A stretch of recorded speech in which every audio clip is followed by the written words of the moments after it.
ya seks, kekerasan, konten vulgar, ya dan lain sebagainya. Atau konten yang mengejutkan, ya tentang kecelakaan, eksekusi, darah, isi perut. Aduh, itu tidak boleh ya. Nah, halo teman-teman semua, di video kali ini saya ingin berbagi dan juga menjawab pertanyaan Mas Didik. Sebenarnya penangguhan di Google Ads itu sebabnya apa sih? Maka teman-teman tonton terus video ini, teman-teman akan ketemu jawabannya. Simak terus video berikut ini.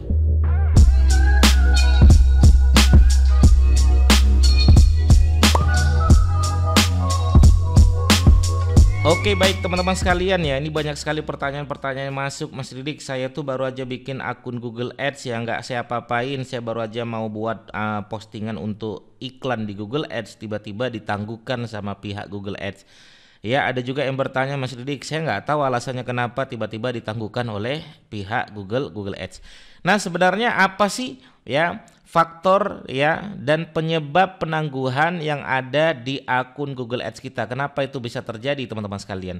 Tapi sebelum saya menjawab itu, teman-teman silakan bagi teman-teman yang baru saja bergabung di channel YouTube saya Didik Arwinsyah, yuk silakan teman-teman klik tombol subscribe-nya agar teman-teman tidak ketinggalan apa-apa yang saya sampaikan tentang Google Ads ya, AdSense, podcast, bisnis online, YouTube dan lain sebagainya.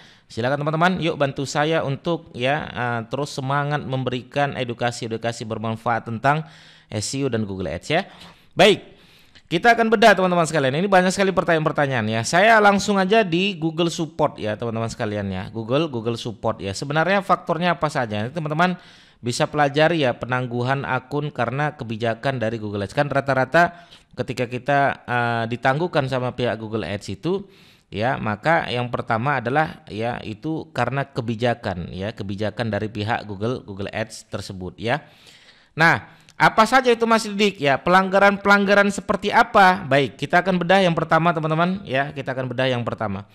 Pelanggaran yang pertama itu adalah karena software berbahaya. Ya, ini kalau saya buka ya. Jadi kita gambarkan aja ya teman-teman ya, kita gambarkan ya. Kita gambarkan untuk biar memudahkan teman-teman ya. Jadi ini faktor ya di penangguhan Google Ads ya, penangguhan Google Ads ya, Google Ads. Nah, yang pertama adalah software berbahaya. Ya, software berbahaya. Ya, ini untuk teman-teman yang websitenya ada virusnya ya teman-teman ya. Ini kalau kita buka, kita lihat penjelasan dari pihak Google ya. Nah, software berbahaya itu artinya apa? Ada malware teman-teman sekalian ya, software yang ditujukan untuk membahayakan atau mendapatkan akses yang tidak sah ke komputer, perangkat atau jaringan. Nah, ini biasanya ya malware ini saya sering banget dapat kejadian, Mas Didik, ini website saya kenapa tidak diterima untuk beriklan? Ternyata websitenya kena malware ya. Ini malware ya. Makanya websitenya kalau bisa teman-teman harus punya SSL ya. Maka pastikan wajib pakai SSL. Artinya apa? Ada HTTPS ya. Ya, nih pastikan ada, aktifkan HTTPS. Kenapa? Karena nanti kena malware ya. Biasanya kena malware. Kemudian ya pastikan websitenya ini tidak menggunakan plugin-plugin yang sumber yang tidak jelas teman-teman. Maka banyak tuh ya tema-tema website gratisan di ya kita bisa bilang di marketplace lah ya. Banyak yang jual yang murah-murah, ada plugin-plugin yang murah-murah. Nah, itu jangan dibeli teman-teman ya.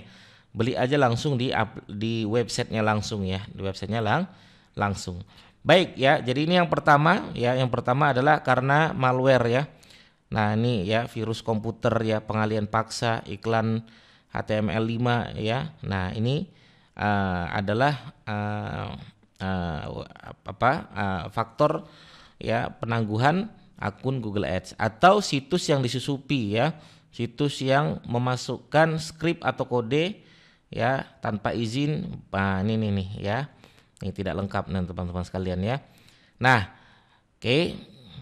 Jadi ya ada software yang tidak diperbolehkan oleh pihak Google Ads. Itu yang pertama teman-teman sekalian ya, software berbahaya. Yang kedua adalah mengakali sistem. Nah, ini penting juga nih teman-teman sekalian, mengakali sistem ya, mengakali sistem. Nah, mengakali sistem ini sering banget nih ya. Kita lihat ya penjelasan dari pihak Google Ads, kita baca dulu teman-teman sekalian. Nah, mengakali sistem itu seperti apa Mas Didik? Ya, baik. Mengakali sistem itu seperti apa, Mas Didik? Nah, mengakali sistem itu pertama yang tidak diizinkan ya teman-teman sekalian ya, terlibat dalam praktik yang mengakali atau mengganggu sistem dan proses pengiklanan Google ya. Nah, contohnya seperti apa? Penyelubungan ya, penyelubungan ya, menampilkan konten yang berbeda kepada pengguna tertentu termasuk Google dibandingkan konten yang ditampilkan dari pengguna-pengguna lainnya. Nah, ini biasanya ya orang-orang yang ya biasanya dia iklannya apa yang keluar apa. Nah, ini juga bagian dari apa namanya mengakali sistem ya teman-teman sekalian. Nah, ini bahaya ya. Ini yang biasanya sering terjadi penangguhan dari pihak Google Ads ya. Atau ya ada kebijakan spam ya untuk Google penelusuran nih terlibat dalam praktek melanggar kebijakan spam ya, mulai dari apa? Penjelajah kata kunci, penyelubungan, ya pengalihan tersembunyi, ya pengiriman spam dan lain sebagainya. Nah, ini tidak boleh ya teman-teman ya. Oke, itu mengakali sistem ya. Kemudian praktek penipuan terencana. Nah, ini praktek penipuan terencana nih ya. Praktek penipuan terencana, penipuan lah ya saya bilangnya ya. Nah, penipuan ini gimana Mas Didik? Penipuan itu begini teman-teman.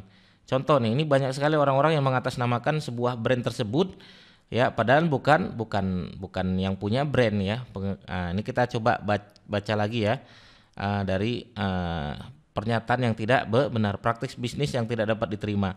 Menipu pengguna dengan menyembunyikan, mencantumkan informasi yang salah. Nah, kita memasukkan informasi-informasi yang salah. Misalnya membujuk pengguna agar memberikan uang atau informasi pribadi, melakukan peniruan identitas atau secara keliru mengisyaratkan afiliasi dengan atau dukungan dari tokoh masyarakat, brand dan atau organisasi. Nah, ini contoh kemarin ada yang iklan seperti ini. Ya, misalnya dia ngiklan jadi dia ngaku-ngaku sebagai penyelamat gitu ya, penyelamat di suatu brand, di suatu marketplace. Ya, misalnya dia ngaku-ngaku salah nih saya ngaku-ngaku bilang yaitu tempat call center Lazada atau call center Shopee. Jadi orang kan kalau misalnya ada masalah dengan Shopee, dia akan ngetik call center Shopee, call center Lazada. Nah, ketika dibuka ternyata orang yang beriklan nomor WA, nomor teleponnya bukan nomor telepon asli Shopee, nomor telepon asli Lazada. Akhirnya mereka melakukan penipuan di situ. Nah, ini biasanya kena penangguhan teman-teman. Ini nggak boleh dilakukan ya, tidak boleh dilakukan nih, karena sudah melanggar sangat mengganggu ya, sangat mengganggu dan bisa kena pidana teman-teman sekalian. Nah, berikutnya apa? Berikutnya adalah pemalsuan ya, pemalsuan. Nih pemalsuan identitas juga penting sekali nih ya.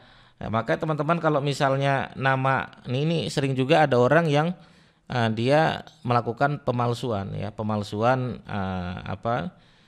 mulai dari namanya ya, pakai KTP orang lain ya dan lain sebagainya, atau barangnya palsu ya. Kita lihat di sini teman-teman, produk yang dideskripsikan sebagai tiruan, replika, imitasi, cloning ya, semuanya palsu, barang palsu tuh intinya ya.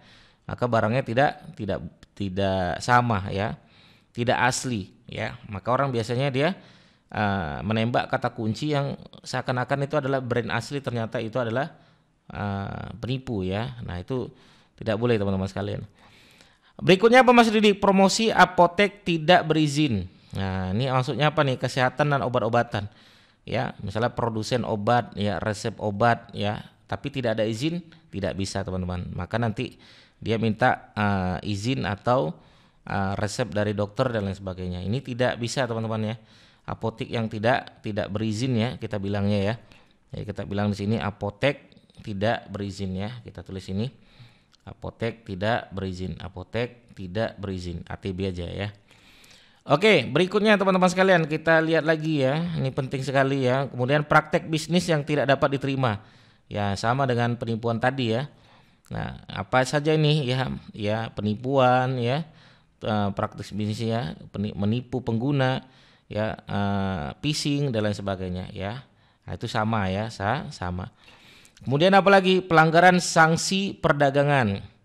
Nah, persyaratan hukum ya. Nah, ini melaporkan konten ilegal kepada Google, pelanggaran sanksi perdagangan Ya, kampanye iklan secara geografis menargetkan negara atau wilayah yang terkena embargo. Nah, itu tidak boleh, teman-teman.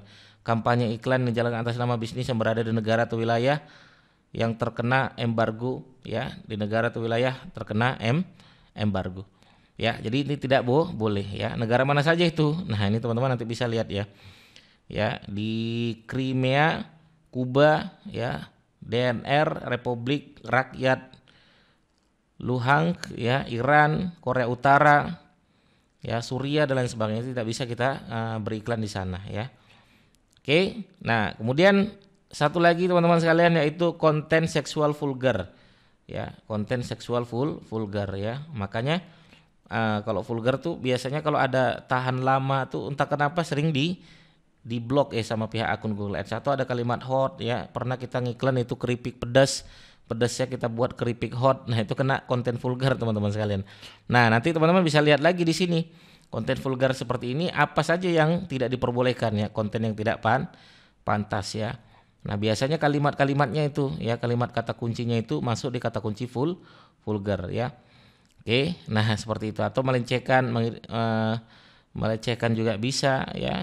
Nah, eksploitasi, ya, pernikahan, mempromosikan pernikahan dengan orang asing. Nah, itu tidak boleh, ya. Tema dewasa nih, tema dewasa yang saya bilang tuh, ya, seks, kekerasan, konten vulgar, ya, dan lain sebagainya. Atau konten yang mengejutkan, ya, tentang kecelakaan, eksekusi, darah, isi perut, aduh, itu tidak boleh, ya. Nah, itu vulgar itu tidak hanya sekedar hot, ya, tentang seks dan lain sebagainya, tapi juga, ya, ada juga tentang, ya, kayak tadi, ya, teman-teman sekalian, ya, sampah, kata-kata sumpah serapah, makian, ejekan, itu juga vulgar juga, ya. Nah, oke, begitu teman-teman sekalian. Jadi sudah tahu, ya. Atau ada satu lagi nih, ya, nanti masalah saldo nih, ya. Jadi kalau teman-teman yang tidak diisi saldonya juga bagian dari melanggar, ya, itu bisa juga ditangguhkan, ya.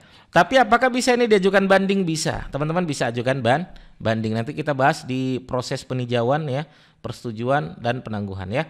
Nanti kita bahas di video-video berikutnya bagaimana cara kita mengajukan banding untuk akun-akun kita yang sudah kena penangguhan dari pihak Google Ads. Gitu teman-teman, mudah-mudahan bermanfaat. Sampai ketemu lagi di video saya berikutnya. Bagi teman-teman yang bertanya, silakan langsung aja bertanya di kolom komentar kami. Terima kasih. Assalamualaikum warahmatullahi wabarakatuh. Bye bye.